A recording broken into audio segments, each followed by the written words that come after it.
Okay, good morning, everyone.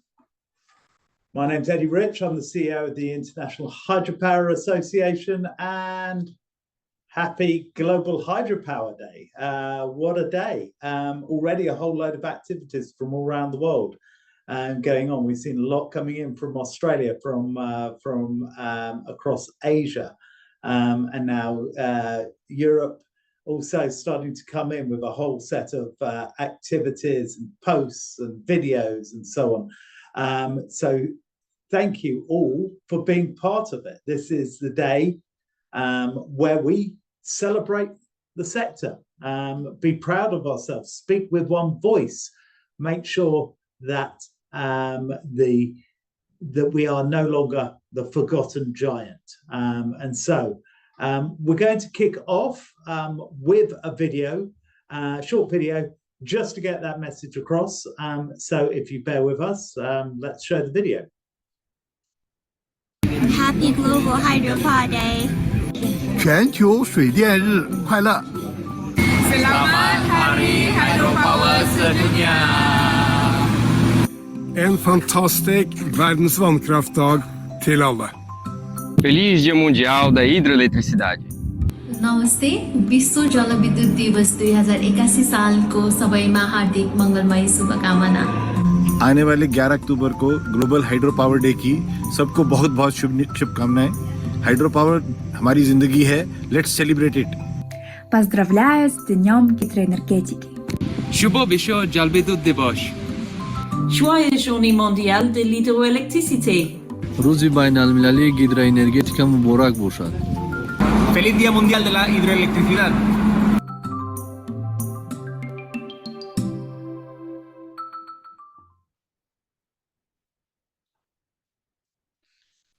So there you go. Happy Hydropower Day, Global Hydropower Day from all around the world, the 11th of October. The webinar, as always, is recorded to be shared with registrants, but there is also a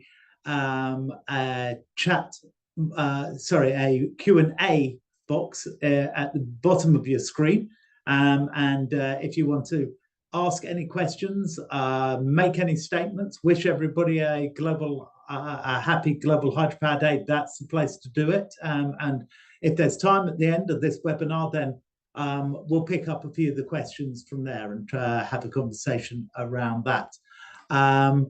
Publications, useful links will be posted in the chat. And the main thing is we're all part of Global Hydropower Day. So please do take your role in this by posting your stories, your announcements, your activities, your videos, any other expressions that you want to make on social media using the hashtag Global Hydropower Day, using the hashtag with hydropower.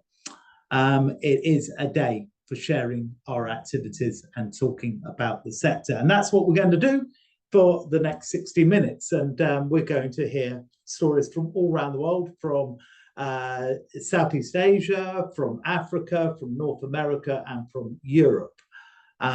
So we're going to hear a case study from each of those 4 regions.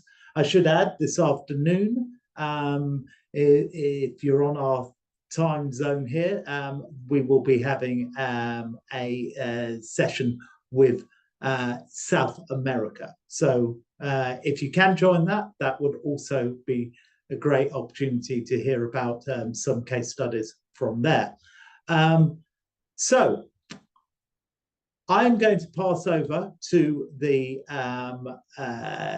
regional IHA regional head of each of the regions to give a quick introduction to the person and the company who's going to give the case study in each of the regions. So let me start with, alongside me, Elaine Tan, lead from Southeast Asia for IHA. All right, thank you, Eddie. Okay, happy Global Hydropower Day, everyone. So I'm Elaine. I'm the IHA Southeast Asia regional lead. Today, I'm very excited. I'm going to introduce a speaker from my hometown, Sarawak, a region which is rich with hydropower potential and located at the island of Borneo. Our speaker today, Corazon Landon, she is a passionate advocate for sustainable hydropower and a talented young engineer with extensive experience in the field. She represents Sarawak Energy, Malaysia's largest renewable hydropower developer and a vertically integrated utility in today's webinar. Corazon will be sharing her story on Sarawak's journey in hydropower development with insights into how hydropower powers community growth. So Corazon began her career as a plant performance engineer at Malaysia's largest hydropower plant, which is Bakun Hydropower Plant, with an installed capacity of about 2,500 megawatts, where she was responsible for managing plant reliability, performance risk, and asset management. After a decade dedication in Bakun, she transitioned right now into her current role as Sarawak Energy Sustainability and ESG Engineer.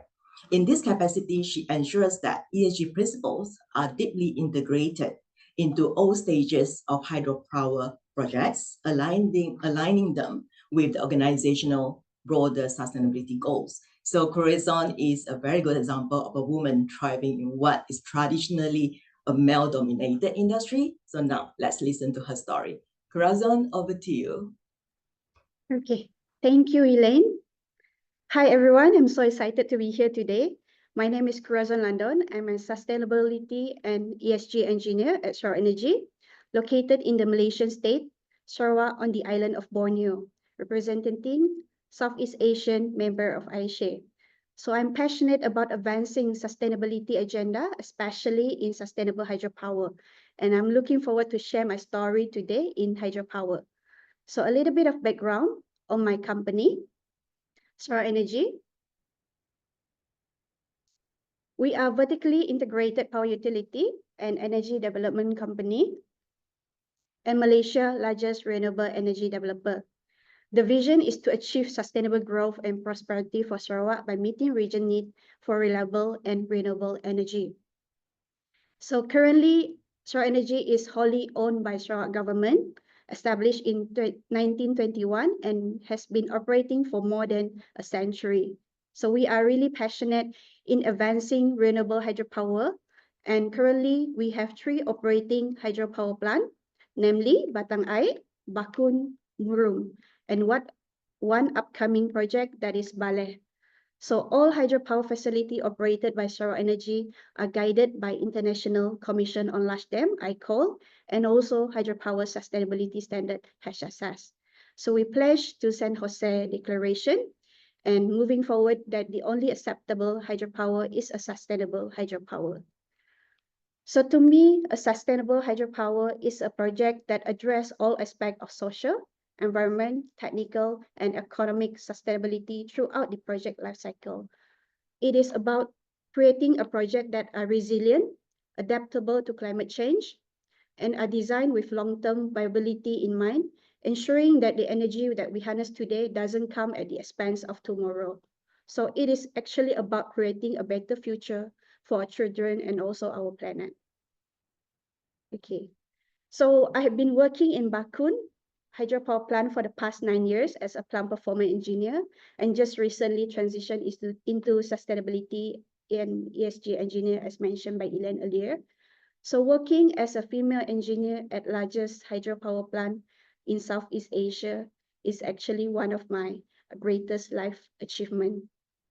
However, it can be both rewarding and challenging at the same time. So the demanding nature of the role, engineering role, especially in remote area, can challenge personal commitment especially. So the main challenge is, of course, balancing work with family responsibility, and it can be really tough at times. But I am really fortunate that I have strong support system, my family, my friends, especially in Bakun. So in Sarawak Energy as well, we have Sarawak Energy Leading Women Network, or we call it Selwyn. So the platform was formed in 2017 as a professional networking platform to develop women leaders in our organization. And in the support of DEI throughout our organization, various programs and also initiatives have been done by Selwyn and implemented, such as hybrid working environment, even childcare center at one of our company headquarters in Kuching and in one of our hydropower plant in Bakun. So I'm actually proud to see that even in remote hydropower plant, no one is actually left behind. It is truly inspiring to be in an environment where female potential and talent are not only recognized, but also genuinely valued. So we used to think that hydropower is the easiest in terms of environment and social because it is clean. However, a true understanding of sustainability reveals that it is actually far from simple, as it requires us navigating the interests of various stakeholder groups. So in Bakun, engaging with local community affected by the hydro project has been enlightening to me. Knowing that you can make a difference in their life is truly fulfilling. So I've been advocating for education, especially because it is something that is very close to my heart, as it actually helps to bring positive impact to our new generation. So by ensuring that the access to quality education, we can empower young people to reach their full potential and become informed, active citizens. Bakun team and I, we are committed in making positive change in the community by embarking on various social programs. One in particular is that in one of our downstream school, downstream of Bakun, Ecole Sagaham, we have actually started with the refurbishment work of student classroom, hostel, and also teacher room, and also building a new walkway for the student back in 2022. So this project particularly improved the facility and livelihood of student and also teacher, and it helps to create a good rapport between us and the various stakeholders within the area. Moving on, we embarking on the establishment of a Bakun Mini Library program. So it has been a transformative addition, especially to rural school, and help in significantly enrich the educational experience and foster a love for learning in the school. So education is not only to foster personal growth, but also to promote social change, helping to break the cycle of poverty and also inequality. So I believe in investing in education is one of the most effective way to create a brighter future for all of us. Understanding community concern and also need ensure that the project are socially responsible and beneficial for everyone that's involved. So we have conducted various community engagement on the ground to understand the issue that they face and how we can help them to overcome those issues. So one area which is especially fun to me is at Uma Lebui, Nahajale, which is located upstream of Bakun. So their fight to remain connected to their home, ensure that the future generation can inherit their culture, historical legacy, is something that I really admire. It is really important to understand and respect their struggle, aspiration, and the profound sense of place that they have that defines their identity, and the importance of understanding our role as well in doing whatever we can to help and support them. Not because there is a requirement for us to do so, but rather because it is the right thing to do. So being a part of a sustainable hydropower project really contribute to my sense of purpose. And for me, the journey has been exciting so far, knowing that my work helps to harness clean energy, reduce carbon footprint, and being able to contribute back to my community is really deeply fulfilling to me.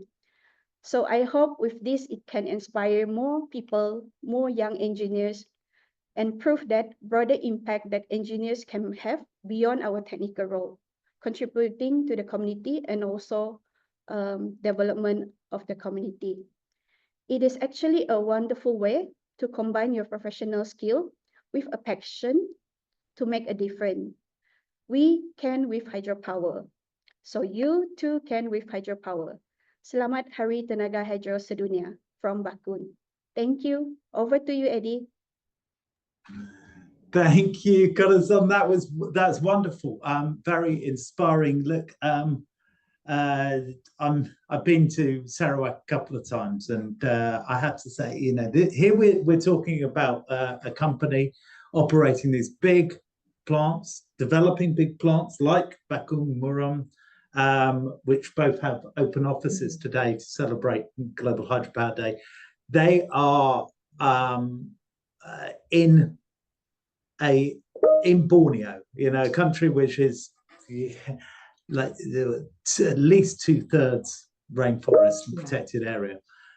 This is not an easy place to operate. A lot of people, one of the things we need to do actually as a community today is tell everybody that there's no doubt about hydropower. It's always renewable. It's absolutely renewable. That's a binary question, yes or no. It is renewable, but it's not always sustainable. Sustainable has many gradients. It's not a binary issue. It has levels, and I don't know of any company out there working harder in more complex circumstances than Sarawak Energy to try and meet the hydropower sustainability standards and good practice in their environment. So I congratulate you. You're doing a fantastic job in trying to work through all the complexities, and that is an inspiration. I do hope that people do look to what Sarawak Energy is doing. Let's move. Thank you, Corazon. Let's move from Southeast Asia to another continent close to my heart, where I've spent 6 years of my life, to Africa. And let me pass over to you, Hawa Kasim, our Africa lead in IHA. Hey, good morning, everyone. Happy Global Hydropower Day. I'm Hawa Abdullahi Kasim. I'm currently the Africa Regional Lead for IHA. I would like to introduce Ms. Hussaina Gummi, who will be talking about building a sustainable workforce for the future of hydropower. A little bit about Ms. Hussaina Gummi is that she works in mainstream. Has been working in mainstream for over 5 years in HR, and she's part of the team that have been working tirelessly for the human capital development in mainstream. Over to you, Hussaina. Thank you. Okay, in that case, let's move. We will come back to Africa, I hope. We're going to move now to North America. So we will go to my colleague, Debbie Gray, and she has a video for us because it's just gone 5 o'clock in the morning where she is. So can we play the video? Very good. Hi, I'm Debbie Gray, and I'm Senior Policy Advisor at the International Hydropower Association, and I'm also Regional Manager for North America. So I'm here with Gia Schneider to talk a little bit about the hydropower workforce. So I've got a couple of questions for you, Gia. First of all, can you please introduce yourself? Absolutely. So I am Gia Schneider, co-founder and chief commercial officer of Natel Energy. And we're a company focused on high-performance fish-safe turbine design based in California. So this year's Global Hydropower Day focuses on the workforce. And we'd like to hear a little bit more about Natel Energy and your company. You have a really unique story, the way that you started it. So can you share with us a little bit more about how your company started, how it's evolved? Yeah, it is a story that actually goes back to a kind of childhood, a passion that started in our childhood around thinking about climate change, biodiversity, very naturally grounded in renewable energy as well. And we spent a lot of time on water and in rivers. And so for us, hydropower was the place we really wanted to focus. And so that kind of grounded us. And when we decided to start the company, our focus really was from the outset on how we can bring sustainable solutions into the industry. Your story is inspirational for finding a niche in the hydropower industry. Do you think there's more opportunity for others to find a similar niche in the industry? Oh, absolutely. Absolutely. I think that in hydro is a very complex, at the end of the day, what makes a hydropower plant run, the whole process is one that requires many components to come together successfully, both in the development of new hydro, in the permitting and licensing, in the design, in the construction, and then of course in the ongoing operation. So hydropower really has a vast diversity of roles and needs, and I think in the context of an aging workforce, a explosion in demand for firm clean power that we're seeing certainly here in the United States, but also globally, I really do think that the opportunity is frankly unlimited for a whole range of applications and therefore niches, both for innovative companies doing technology innovation, but not just limited to tech innovation. I think there's all sorts of things around process, around project management, around execution, field services, etc., where there's frankly just a lot of opportunity and quite frankly a big need to attract new folks into the industry to help. And do you think there might be innovation which might attract new people into the industry? Absolutely, I think, and I think obviously my company Natel is very focused on a specific frame of environmental performance, particularly around fish passage. But other areas that I think are really exciting are around the application of artificial intelligence and machine learning, combining that with hydrologic science to create more accurate flow forecasts. That's really critical both to optimize generation, but also to improve operations and operational safety.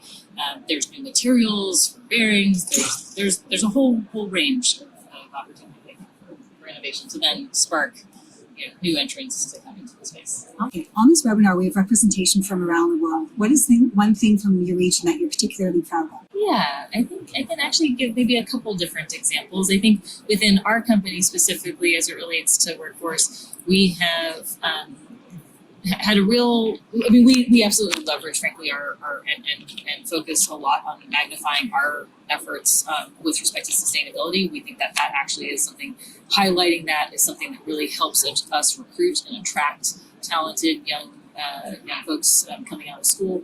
So I think that's one thing where that's also extensible. That's not something that is unique to us. I think that there are lots of good sustainability stories that the industry can emphasize elsewhere as well.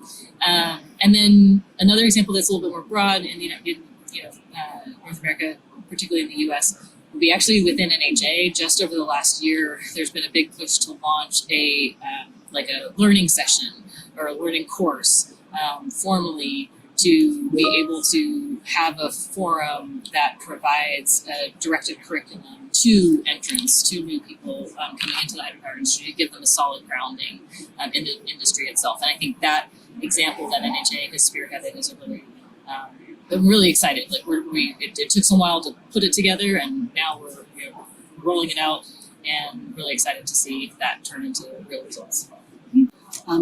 Thanks very much, Gia. So in closing, what are the major challenges that you see ahead for the hydropower sector in North America? I think one of the things that I didn't touch on earlier, but was very relevant in the context of the workforce, is in hydropower's role in our energy supply, is the fact that hydropower and frankly our entire energy system is facing a whole series of different stressors driven by extreme weather and weather conditions. And I think that really does put a real onus on this combination of innovation and workforce development to figure out how we actually can tackle the needs of our aging infrastructure, continue to build new, but do so in ways that help keep our people safe. And as they're doing, often, particularly for the folks who are in the field, doing very tough jobs to keep the lights on, to keep the plants operating. And those tough jobs are just being exacerbated by what we're seeing happen with extreme weather events. So I wanted to acknowledge that. I think that's another place where, again, innovation can help play a role to make those jobs safer, to make it faster, make it easier to do that work.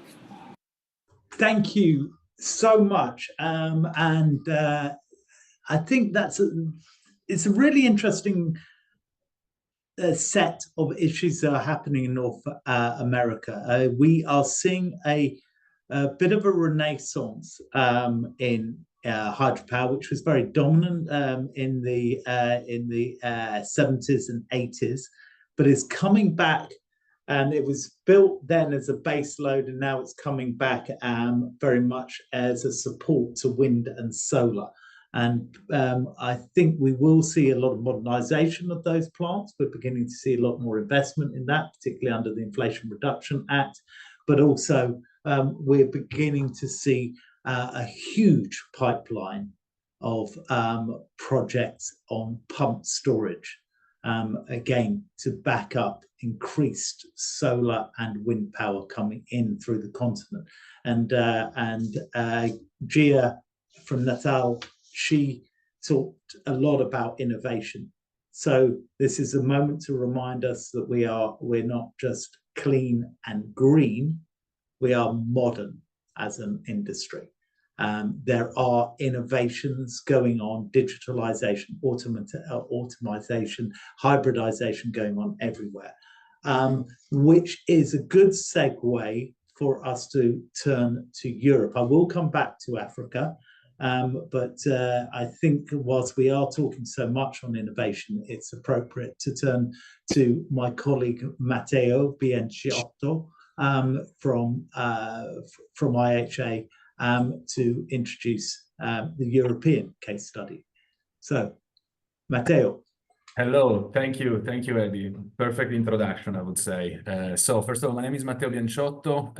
I am Senior Policy Manager at IHA and also European Regional Lead. That's why today I have the pleasure to introduce the speaker and provide his brief introduction to this continent. As you said, Eddie, Europe is a continent with an extremely long hydropower history, over 100 years old, but at the same time is still also today heart of hydropower innovation.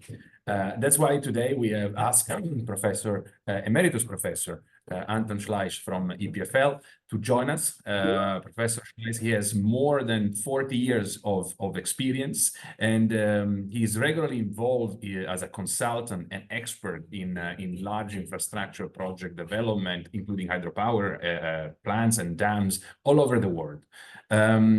He has also, thanks to his experiences in the academia, also a huge experience exactly in this part of research and innovation involving hydropower. So he's honorary president and of the International Commission on Large Dams, professor at EPFL, and also lead coordinator of ETIP Hydropower Consortium. I think the best things I could do now is just to leave the space to Professor Schleiss to explain something about ETIP and tell us more about his experience in Europe. Thank you very much, Matteo, for the introduction.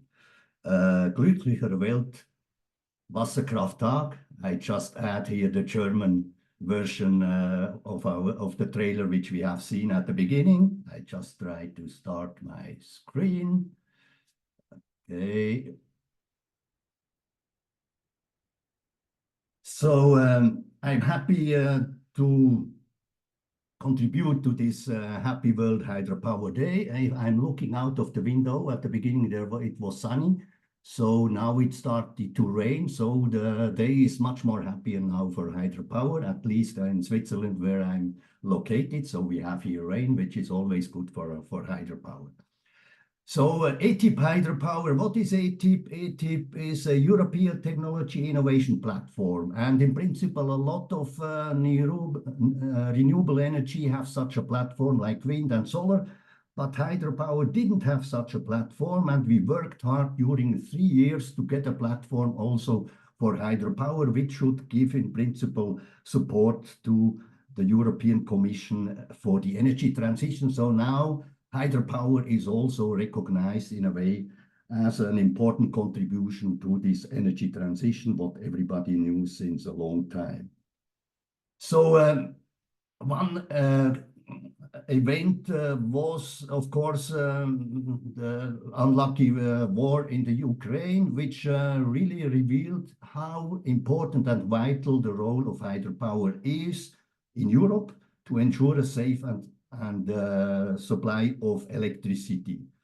So during this crisis, 2 years ago, we have seen that especially in winter storage and pump storage hydropower plants can avoid critical situation, can avoid blackout, and especially if it's relatively cold all over Europe, dry, and in future also if we will have a problem with gas supply, then storage and pump storage hydropower will be again very important. And this is a little bit reflected in a kind of a renaissance of hydropower in Europe.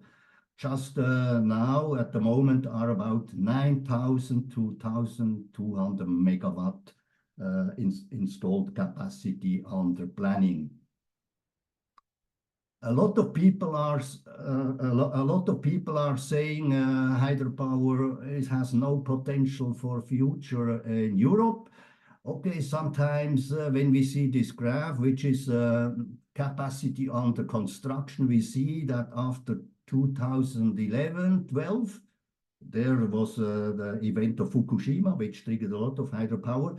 There is more or less a constant decrease of, let's say, hydropower under construction. But at least we see we have at least 3,000, almost 100 megawatt under construction. We don't have to forget that the same as 3 nuclear power plants. And I have just saw the new numbers, so they going up what at the moment is under construction. We see here in Europe all the countries where you see the hydro generation in 2020, which is in blue. You see in green, which would be economically feasible hydropower potential, so which could be enhanced. And you see all the countries in Europe. And what we can also see that many of these countries do not have tapped more than 50% of the economical potential. So that means that they could, if let's say the situation would be favorable economically, but also if environmental constraints can be overcome. So these countries which have here the sun, they could develop more than half of, or they could double the hydropower potential generation which they have today.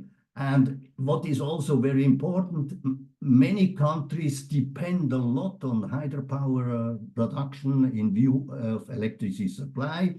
So here in yellow, you see the countries which depend to 20 to 50% on hydropower on electricity supply. And some countries depend even more than 50%. It goes up to more than 90%, as for example, Norway, as perhaps everybody knows.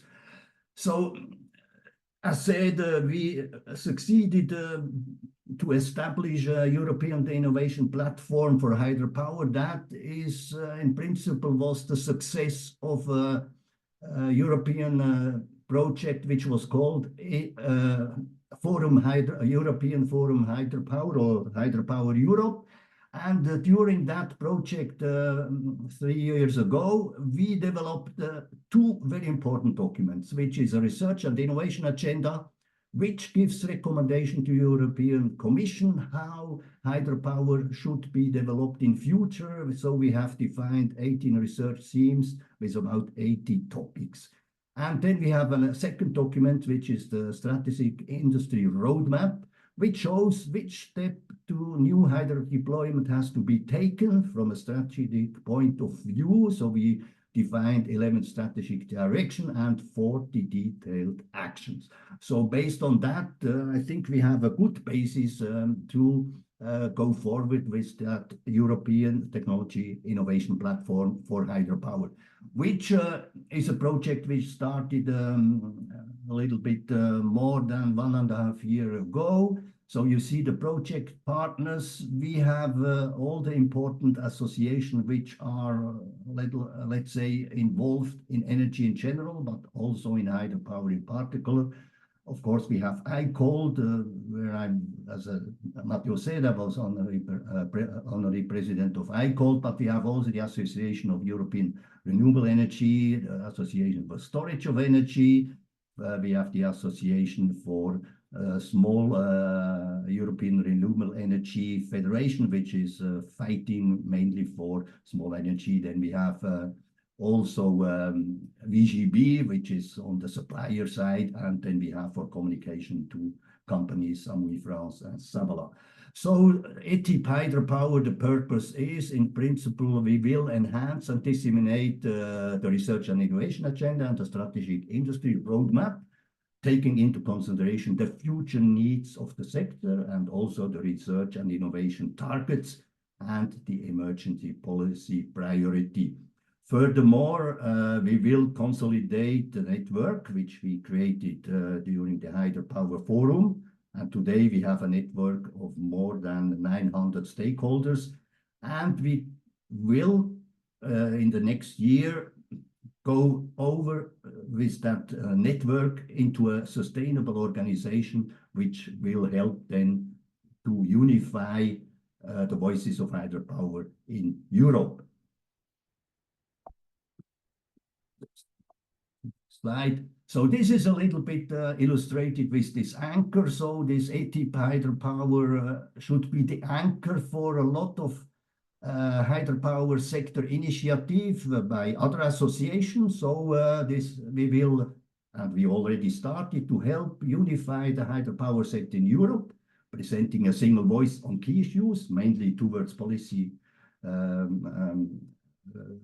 makers in the European Union. This function, of course, we do not duplicate the role of already existing groups and associations, but we rather enhance them and help to reinforce. We are already working with Hydropower Alliance, which is an alliance of the 10 very large hydropower producer. So we are already in contact with them, and we help them with our experience on research and innovation to give also the good science to the policy makers. So we are now with this hydropower ETIP, we have an operational structure in place, which is a secretariat, which is mainly based on the, let's say, the funding of this European project. We have an industry-driven governance in place with all stakeholder sectors involved. So we have a wide open scientific advisory board, 26 members. So you see here Chairperson Dennis Albrecht from EDF, Antonella Frigerio from Italy, and Peter Stettner from supplier Andritz. So they are in the chairing team of this advisory board. Then we have just started a few months ago with 4 working groups. These working groups have been, let's say, developed on the main challenges which we have for hydropower in Europe. So these 4 challenges are, or let's say these 3 or 4 challenges are, of course, hydropower role for flexibility and storage. Then second, hydropower and biodiversity. Third one is hydropower and climate change. And then we have a cross-sectional working group which tries to promote and disseminate the outcomes of the European research and innovation projects, which are very numerous beside a lot of ongoing in different countries regarding this research and innovation. We will have early 2025, all these working groups will give a position paper, which of course bases on research and innovation, which has been already done, but which try to explain the things in a way that it can be understood also on a higher, more policy level.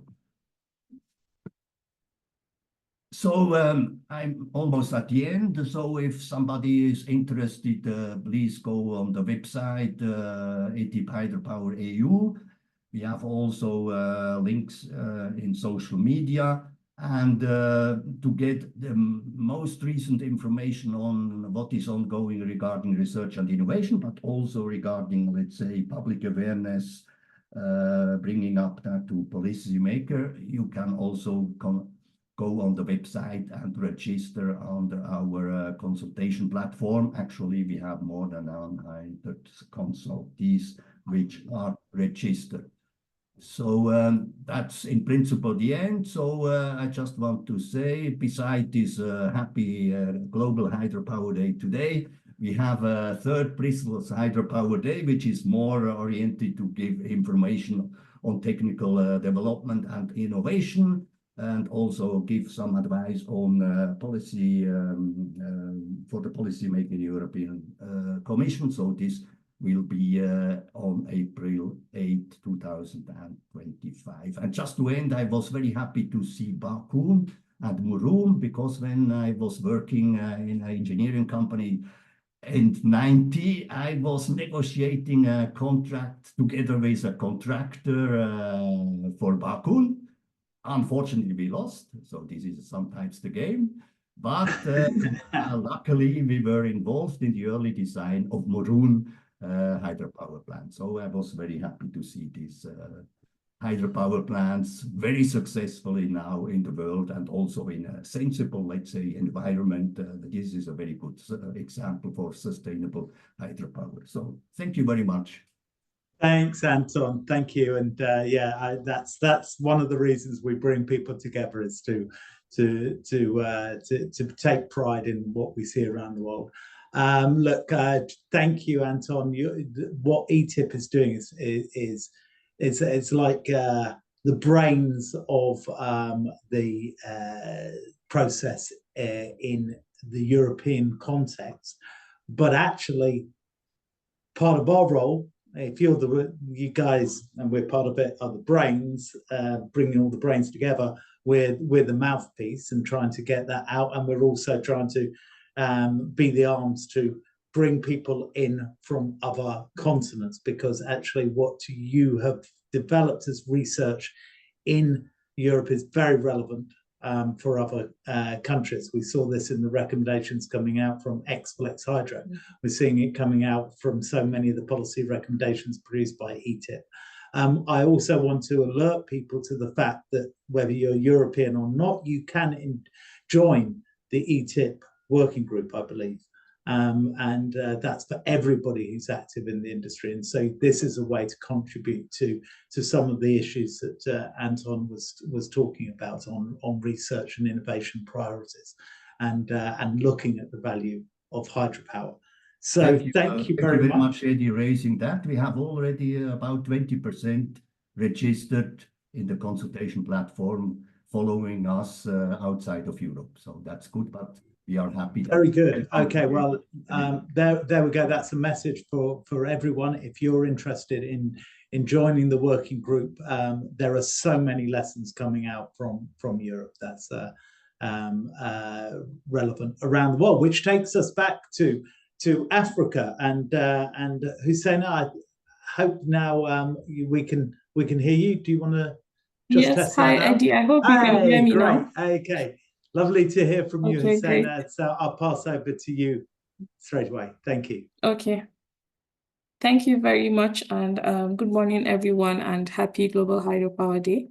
I'll be taking the presentation for Africa, focusing on Nigeria.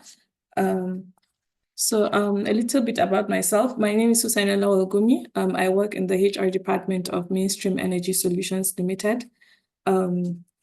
Mainstream Energy Solutions Limited is proud to be part of the World Hydropower Day webinar, as it aligns perfectly with our commitment to developing sustainable energy and innovation in the hydropower sector. My presentation is on building a sustainable workforce for the future of hydropower, and focusing on initiatives we've taken in Mainstream Energy Solutions Limited. So I'll focus on 4 main initiatives that we have adopted in building a sustainable workforce: talent development and retention, diversity and inclusion, employee well-being, safety, future skills, and workforce adaptability. So a little bit about Mainstream. Mainstream is a hydropower generation company with a total installed capacity of 2,078.4 megawatts, and we're operators of Kainji, Jaba, Zungeru, and Kashimbila hydropower plants. And Mainstream Energy Solutions, our HR department is focused on implementing various programs that significantly improve our sustainable workforce in the hydropower sector in Nigeria. Like I said, we're the leading hydropower generation company specializing in hydropower. Sorry about that. We attract top talent and equip employees with necessary skills to thrive in the hydropower industry through our initiatives such as leadership development, diversity, and inclusion programs. And I'll expand more a little bit on that now. So our talent development and retention programs in Mainstream, we focus on robust training programs and internal career development programs. The training programs are continuous upskilling programs for our employees to make sure we stay up to date with industry standards and emerging technologies. Mostly our engineers, operators, technicians. We also focus on leadership and soft skills development for our admin, mid-level, and managerial staff. We have programs on coaching and succession planning for our employees to focus and build on that leadership skills that will foster their strategic thinking skills to enable them make better decisions in this industry. And the challenge we have in this industry is recruiting those specialized skills needed mostly in dam safety engineering departments. And this can pose quite a challenge for us, but regardless, we partner with local government institutions to train and develop young generations to who would like to go into the hydropower industry. And I'm proud to say that 10% of our current workforce are mostly from our management trainee programs and graduate trainee programs that we've partnered with the government, and we've taken in those younger employees into our workforce. And this leads to enhanced retention and a skilled workforce continuity for us, because these younger generations are focused on staying into this industry in hydropower. Our diversity and inclusion programs. I'm also proud to say that 50% of our SCADA team are mostly female. So we focus on these programs to include gender diversity within technical and leadership roles in our company. And this is to create a more balanced workforce, ensuring that women are given equal opportunities to thrive and advance in the organization and also in the energy sector in Nigeria or Africa. We ensure our recruitment practices are unbiased and designed to encourage more women to apply for these technical and leadership roles. And we promote these job opportunities to women through partnerships, like I said, with our government organizations or any other organization that support these initiatives. I mentioned our graduate trainee program. About 5% of our current program are women in industry who would like to go into these roles for their career development. The third initiative that we drive in mainstream is on employee well-being and safety. So working in this industry can be high risk, working with dams and maintenance of machines and operations. So we focus on upskilling and reskilling these employees to meet the evolving needs of the industry. And so we offer continuous safety training programs and health support programs. We promote work-life balance initiatives through flexible working and health and wellness programs for stress management. And this results in lower accident rates for us to bring in our add up to our zero LTI target and improve on employee health and safety standards for us. And the last initiative that we focus on is on developing the future skills and workforce adaptability of our employees. With emerging technologies such as AI and automation, we need to continuously upskill and reskill our employees to focus on learning these emerging technologies. And I'm also proud to mention that our SCADA is completely automated in Zungeru hydropower plant. So we're very proud of that fact. And with regards to training and continuous learning for our staff, we also focus on partnering with different governments. We recently partnered with Canadian Dam Association last year and conducted a training on dam safety management for our staff and also for other government institutions in Nigeria. So we all learn along and upskill our employees to prepare for the future energy needs in our country. So this leads to a highly adaptable and future-ready workforce for the hydropower sector, not only in Nigeria, but also in Africa.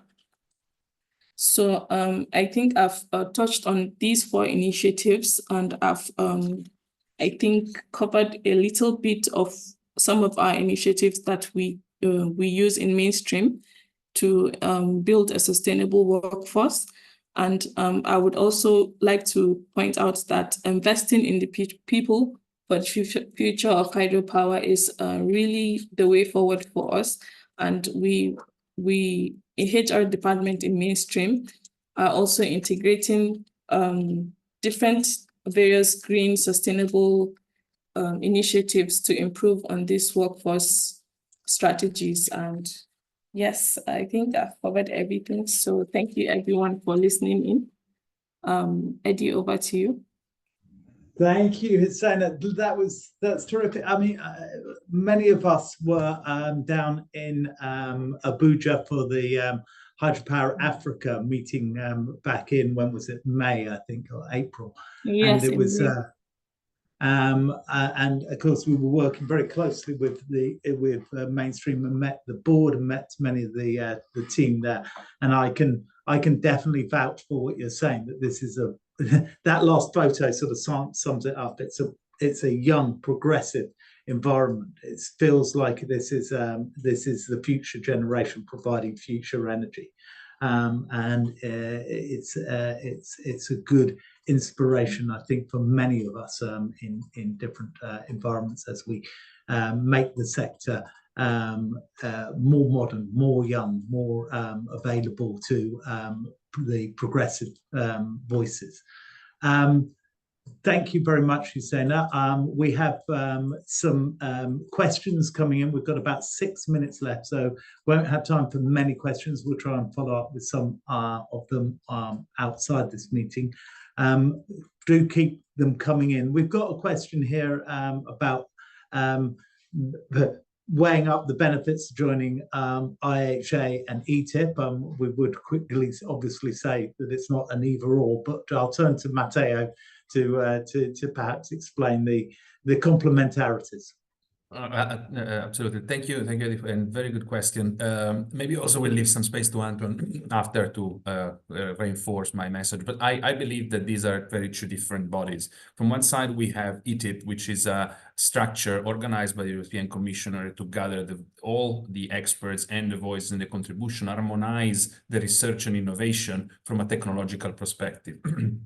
ETIP is strongly linked to the work done by the DG Research and Innovation in Europe, really to make sure that hydropower is at the centerpiece of this innovation agenda in Europe. At the same time, when we speak about technologies, obviously, we also contribute to policies, because there are policies focused on technology, especially when it comes to the energy sector. And this is the role of ETIP. And everyone can join the working group, as we said before. It's open, it's a discussion, it's a cooperative effort, and it involves the experts and knowledgeable individuals from the sector.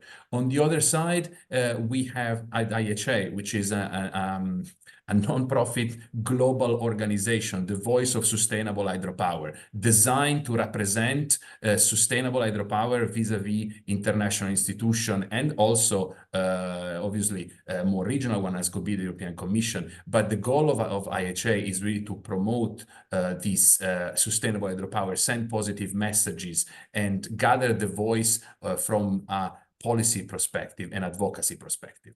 I don't know if, Anton, you want to add something more on top of that. No, I think, Matteo, thanks. You perfectly explained it, as, of course, also strongly involved in ETIP hydropower. So thank you very much. I think important is that all voices are together and say, hello, here is hydropower. Hello, here hydropower can do this. And it will be very important also in the future for any country focusing on energy transition. So that's a little bit the role of everybody. And I think, Eddie, that's also important to have this Global Hydropower Day, to say, hello, we are here, there is something ongoing. This project which are coming up or existing can be very sustainable if they are done from the very beginning in a, let's say, in an innovative way. So I think we are here to bring this message all the time on the table. Anton, you said very well. That's exactly what this whole day is about. It's about bringing the messages together, explaining what the different organizations are doing, trying to speak with a collective voice. Look, we have many other questions and points coming in. I hope people are following the Q&A discussions. Boubacar has raised lots of questions on trying to lift the voice within Africa, provide some technical and capacity building support. We note all of those. I hope some you were also interested in what Hussaina had to say. I'm just going to, if you may, conclude with some remarks, because we've just got a couple of minutes left. And I want to say, first of all, look, thank you very much for being part of the community. Thank you for being proud of this. Do keep sharing these stories. Go on to the IHA website. Look at some of the other stories out there on the hydropower heroes. We have these stories of individuals and of organizations from around the world, which we are promoting today. Go and look at them and learn about the individuals who are powering hydropower around the world. I also want to highlight this event next year. We have talked quite a bit, particularly, I think, in the context of North America and Europe, but it is very relevant around the world, about pumped storage. We've, in so many places, hydropower has been a baseload, very powerful baseload provider. It's increasingly taken this role of supporting solar and wind around the world. I do hope that you will get interested in this international forum, participate. You can find out more information there with that QR code, or going on to our website and then looking at International Forum Pump Storage 2.0. This is going to be government-led. So in about 5 weeks' time, our President, Malcolm Turnbull, and a delegation, including myself, will be going off to COP29, and we will be having a meeting of around 20 or 30 governments who will commit to being the global leadership group on pump storage. This is very important, that this is government-led, company-supported and implemented. I hope that that will be a good opportunity for everybody to help raise the topic of the role of pump storage in future energy systems. I remind everybody that there is another webinar, 3 o'clock on British summertime this afternoon. So that's in about 4 hours from now. And that's a roadmap for a better sustainable hydropower in South America. And we will be looking within that, actually, a lot of the sustainability issues that we haven't been able to cover in more broad way today. I know also what people have put in the chat about covering more of the technical issues. There are other webinars. Do please stay in touch with us, with ETIP, with others on some of those opportunities. So with that, I want to wish you all very happy Global Hydropower Day.